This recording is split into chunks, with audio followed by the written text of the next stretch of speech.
जय श्री राम, जय श्री राधे।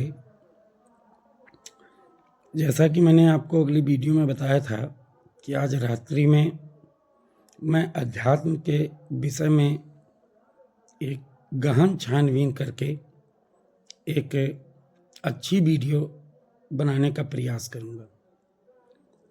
और मैं आप सभी को बताना चाहता हूं कि सोशल मीडिया के बारे में मुझे बहुत ज़्यादा जानकारी नहीं है, जिसका जीता जागता उदाहरण आप स्वयं देख रहे होंगे कि ना कहीं कटिंग ना सेटिंग, क्योंकि मुझे फेवरेट होने की कोई लालसा नहीं है। गीता का एक ध्येय वाक्य, ना तो हम काम है राज्यम ना सौख्यम ना पुनर्भोम काम है दुख तप्ता नाम प्राणी नाम आर्तनाशनम। केवल एक ही संबंध है, केवल किसी प्राणी के दुख को कम कर दूं, किसी के मन में उल्लास भर दूं, किसी के जीवन में परिवर्तन ला दूं, यही मेरा संकल्प है। और उसी संकल्प की पूर्ति के लिए इस चैनल का निर्माण किया और आपके रूबरू हो रहा। तो आइए, अध्यात्म की सबसे पहले कड़ी है चिंतन और ध्यान। आज हम बात करते हैं अध्यात्म की शुरुआत। जैसे किसी विषय को पढ़ने से पहले छोटा सा बच्चा होता है, उसको आप पीएचडी करेगा, आईएएस बनेगा, डॉक्टर बनेगा, लेकिन शुरुआत उसकी ABC या का खा गा से ही होती है। हम मानते हैं कि हमारे व्यूवर्स का खा गा वाले नहीं, बहुत से ऐसे हमारे व्यूवर्स होंगे जो इस विषय के पीएचडी धारक होंगे, लेकिन मैं स्वयं अज्ञानी हूँ। इसलिए जो जैसा होता है वैसा सोचता है। तो मुझे ज्ञान की अभी पहली सीढ़ी चढ़नी है। और मैंने पहले बताया था कि स्वांता सुखाय तुलसी। जैसे रामचरितमानस को बनाने से पहले परम पूज्य प्रातः स्मरणीय श्रीमान गोस्वामी जी ने कहा कि हम रामचरितमानस की जो कथा लिख रहे हैं, ऐसा नहीं है कि मैं पहली बार लिख रहा हूँ। हमसे बहुत पहले परम श्रद्धेय प्रातः वंदनीय वाल्मीकि जी ने रामचरितमानस की जगह पे रामायण का लिख चुके हैं। लेकिन हमारी परिकल्पना है, और मैं स्वांतः सुखाय तुलसी, मैं अपने मन को सुख प्रदान करने के लिए, प्रफुल्लित करने के लिए और अपनी आत्मवेदना को व्यक्त करने के लिए मैं इस रामचरितमानस का लेखन कर रहा हूँ। उसी तरह से मैं भी एक छोटी सी कहानी मैं आपको बताऊं। एक बार एक जंगल था, बहुत ही विकराल जंगल था। वहाँ हरे भरे घास थे, चिड़िया चहचहा रही थी, शेर राजा के पद पर मंचासीन था। सब कुछ एकदम एक घाट पे बकरी और शेर पानी पीते थे। बहुत ही सुखी जीवन चल रहा था। लेकिन उसी बीच कुछ ऐसी घटना घटी कि जंगल में बहुत ही भयावह आग लग गई। आग लगने के बाद जंगल में जब आग लगी तो सब जलने लगे, पेड़ पौधे सब जल गए। और बहुत ही भयावह आग थी, उसकी लपटें बहुत दूर दूर तक जा रही थी, बहुत गगनचुंबी लपटें उठ रही थी और पूरा जंगल जलता चला जा रहा था। सारे जितने भी वहाँ के पशु पक्षी रहने वाले जानवर थे, वो उस जंगल को छोड़ छोड़ के दूसरे जंगल की तरफ से प्रस्थान कर रहे थे। उसी बीच एक छोटी सी चिड़िया ऊपर से उड़ के जाती, नदी से एक बूंद पानी लेके आती और उस पानी को ऊपर से ही उसी जंगल में डाल देती। इस चीज को एक बाज देख रहा था। बाज ने चिड़िया को बुलाया और कहा, है चिड़िया सुन, तू एक बूंद पानी नदी से लाती है, इतने ऊपर से डालती है, यह दावा नल है और यह सब इतनी ऊंची ऊंची लपटें उठ रही हैं, तेरा पानी तो ऊपर ही जल जाता है, तो तेरे इस पानी लाने से क्या फायदा। ध्यान दीजिएगा, उस चिड़िया के जवाब पे अगर प्रसन्नता हो तो कमेंट में कैसा लगा जरूर लिखिएगा।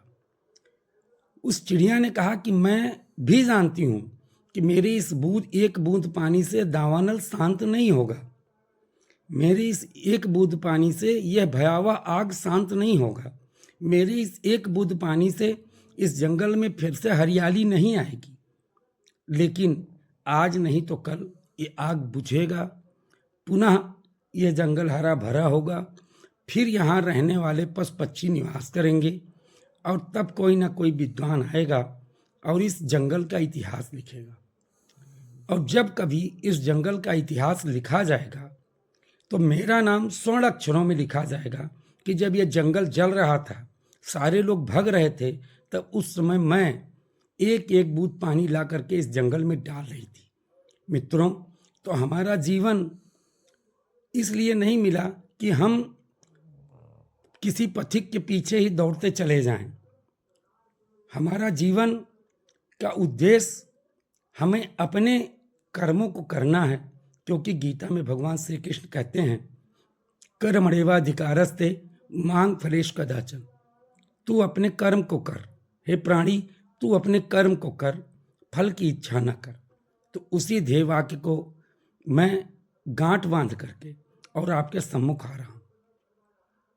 मैं भी ये कर रहा हूं, मैं खुद नहीं जानता मैं क्यों कर रहा हूं, लेकिन बस उसी चिड़िया की सोच को लेकर के आगे बढ़ रहा हूं कि जब कभी इस सोशल मीडिया का इतिहास लिखा जाएगा, जब कभी हमारे बच्चों के द्वारा हमारे जीवन के बारे में पढ़ा जाएगा, तो कहीं ना कहीं उसी चिड़िया की तरह से मेरा भी नाम लेते हुए हमारे बच्चों को प्रसन्नता होगी, हमारे परिवार को प्रसन्नता होगी, हमसे मिलने जुलने वाले लोगों को प्रसन्नता होगी कि मैंने अपना एक बूंद जल उस भयावह जो आज की दुष्प्रवृत्तियां हैं, जो आज के चिंतन है, जो आज का परिप्रेक्ष्य है, जो सोशल मीडिया में गंदगी है, उसमें मैंने एक बूंद पानी डालने का प्रयास किया और वह मेरा नाम स्वर्ण अक्षरों में लिखा जाएगा।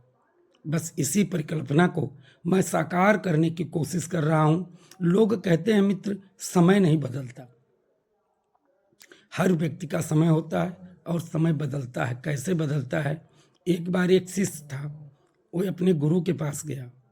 गुरु जी से कहा कि गुरु जी, हमें दुख, दरिद्र और परेशानियां, रोग द्वेग से मैं बहुत ज़्यादा पीड़ित हूँ।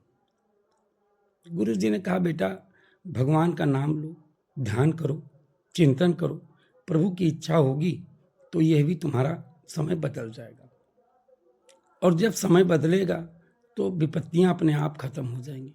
उसने कहा, गुरुजी ऐसा होता है? उन्होंने कहा, बेटा हम तुम्हें इसका प्रत्यक्ष एक उदाहरण देते हैं। गुरुजी ने एक गिलास में आधा गिलास जल भर के उसके हाथ में पकड़ा दिया। वो शिष्य उस गिलास को पकड़े हुए बैठा था। कुछ देर तक बैठा रहा तो गुरुजी ने पूछा कि गिलास को तुम लिए थे तब कैसा महसूस हो रहा था? उसने कहा, गुरुजी आधा गिलास पानी था, कोई दिक्कत नहीं हो रही थी। तो उन्होंने कहा, बेटा इस गिलास को लिए तुम्हें 5 मिनट हो गया, अब तुम्हें क्या फर्क पड़ रहा है? तो शिष्य ने जो जवाब दिया जानते हैं क्या?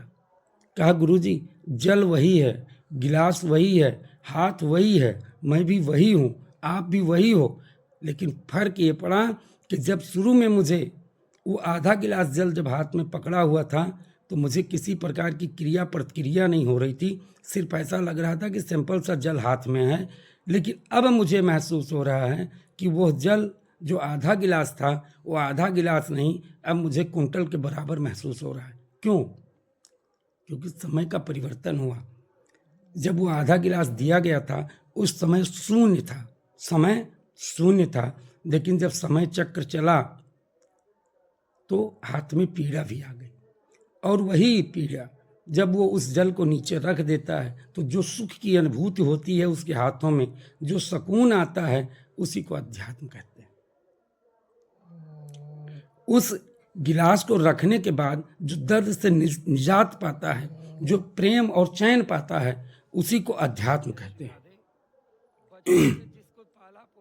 आज हम अध्यात्म में, आज अध्यात्म की बात करते हुए मैंने शुरू में कहा था कि आज हम बात करेंगे ध्यान की। अध्यात्म में ध्यान का बहुत बड़ा महत्व है। मित्रों, किसी चीज को स्पष्ट करने के लिए अगर छोटी मोटी कहानियों का समावेश कर लिया जाए तो शायद समझने में आसानी हो जाती है। आपने कभी देखा होगा, हमारे जितने जानने वाले हैं सुंदरकांड का पाठ किए हों या ना किए हों, लेकिन जानते तो हैं समुद्र तट पे पूरे बानरी सेना बैठी हुई है। अंगद, जामवंत जैसे बलिष्ठ लोग भी बैठे हैं।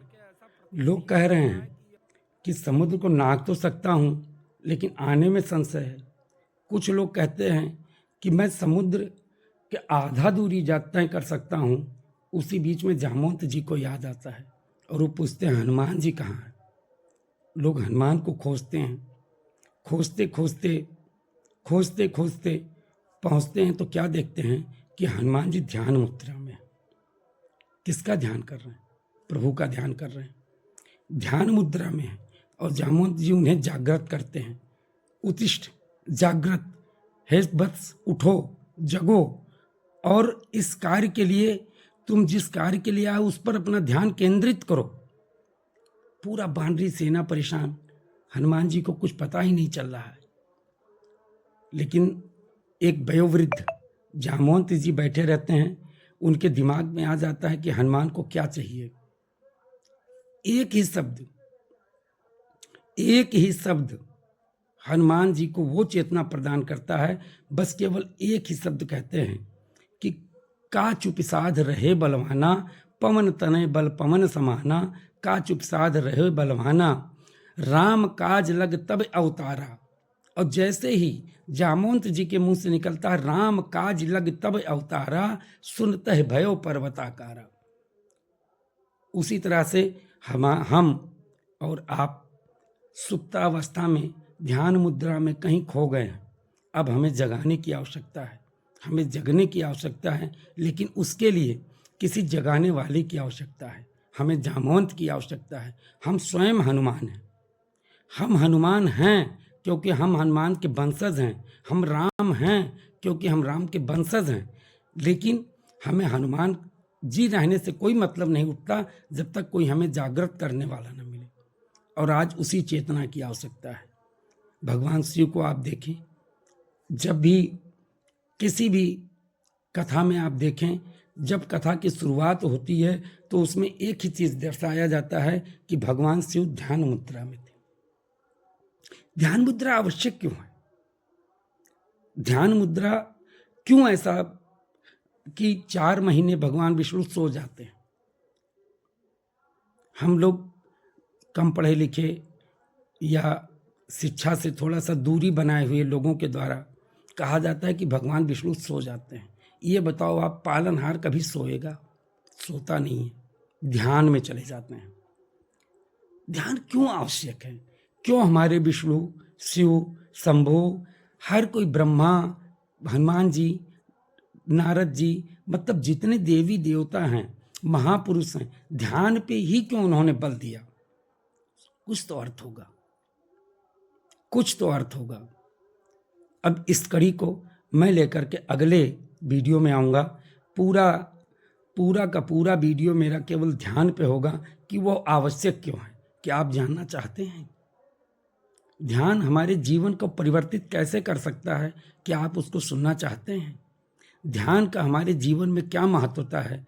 क्या आप उसके बारे में जानना चाहते हैं? यदि हाँ, तो हमारे अगले वीडियो का इंतज़ार करें। वो ज़्यादा समय नहीं, बस कल रात्रि को अपलोड किया जाएगा, जो पूरा ही उसी पर, पूरा बिंदु उसी पर केंद्रित होगा। जय जय सिया राम, जय जय सिया राधे, जय जय श्री राधे।